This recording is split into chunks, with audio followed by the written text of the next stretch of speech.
all of us are friends in the fight to lead our state to a better, bolder, progressive future.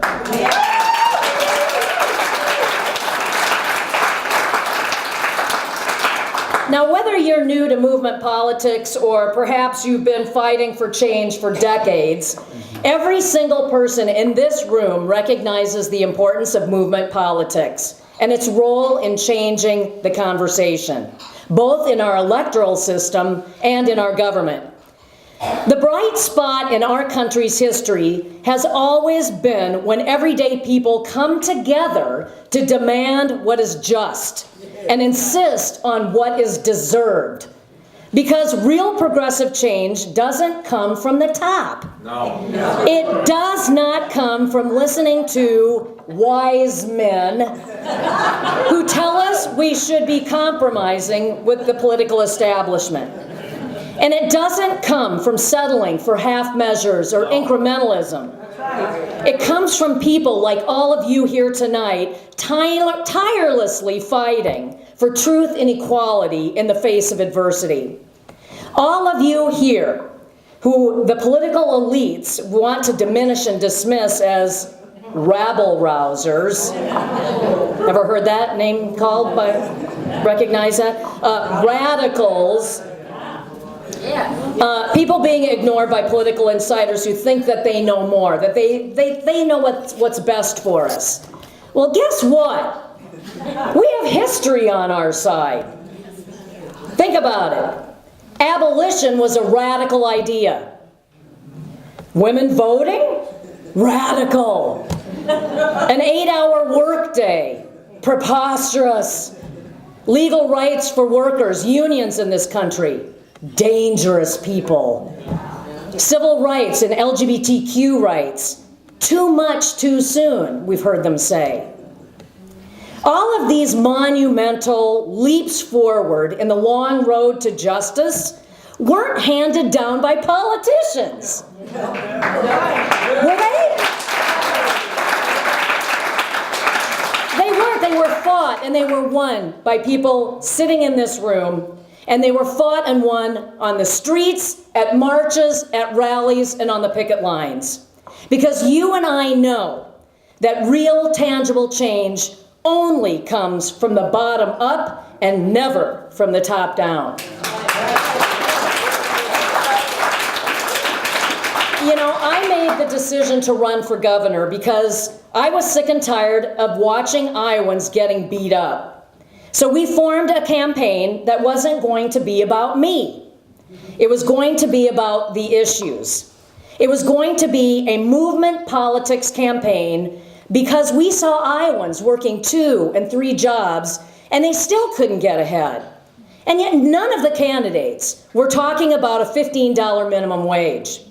We saw workers' rights gutted by the Iowa legislature, Republicans in the legislature, while many politicians stood silently by.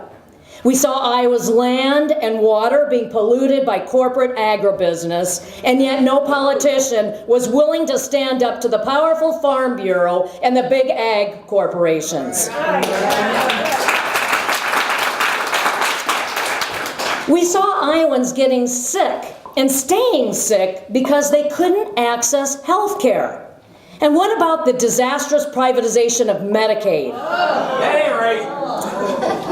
Yet no one was talking about Medicare for all. So we ran on those issues, and I'll tell you, we ran unapologetically about that.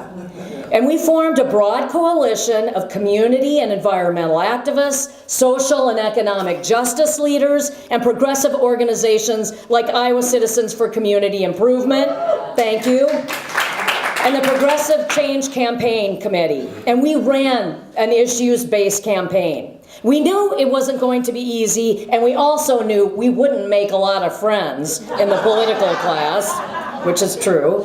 And we knew we would be dismissed by some as being too radical. But we also knew that what we were fighting for was the right thing.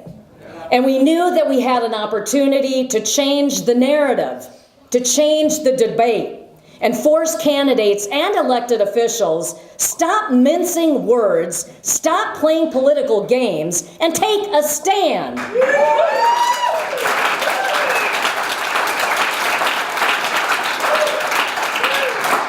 And you know what happened? Pretty soon the other Democratic candidates for governor started talking about $15 minimum wage. They knew you wanted it.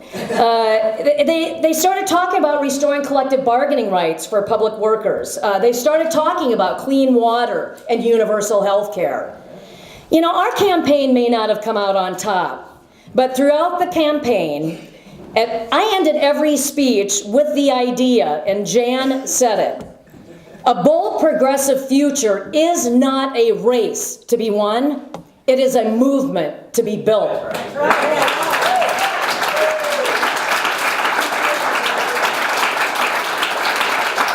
And if you want to see a mark of that success, just take a look at the Democratic Party today.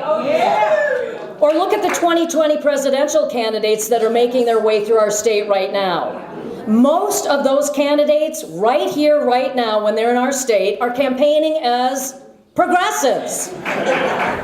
They're talking about the need for Medicare for all. Have you heard them talking about that? Debt-free college, clean air and clean water, a $15 minimum wage, and the right to form a union. Those are now mainstream issues being talked about amongst the Democratic candidate. And you know, at this moment in history, it seems possible to me that the Democratic Party might be ready to embrace some of the progressive ideas that we've been demanding for a long time and that voters actually want and need. So I want to leave you tonight with a very simple message. Enough with the cynics, enough with the naysayers. Don't be fooled by a power-hungry political establishment pushing you towards compromise. If you, your friends, your families, and your neighbors want to see change, go out there and organize it.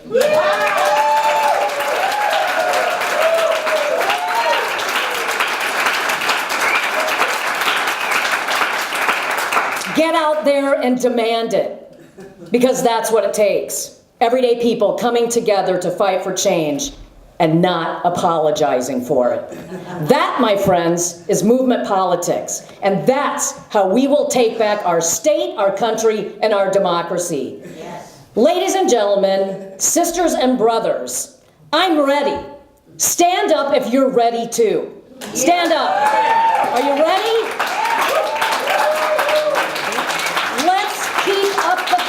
We must keep up the fight. Let's do it together. Thank you for all you do. Thank you for having me here. Thank you, Walt, for all you do. I'm so appreciative. Congratulations to my fellow strong feisty women. Thank you.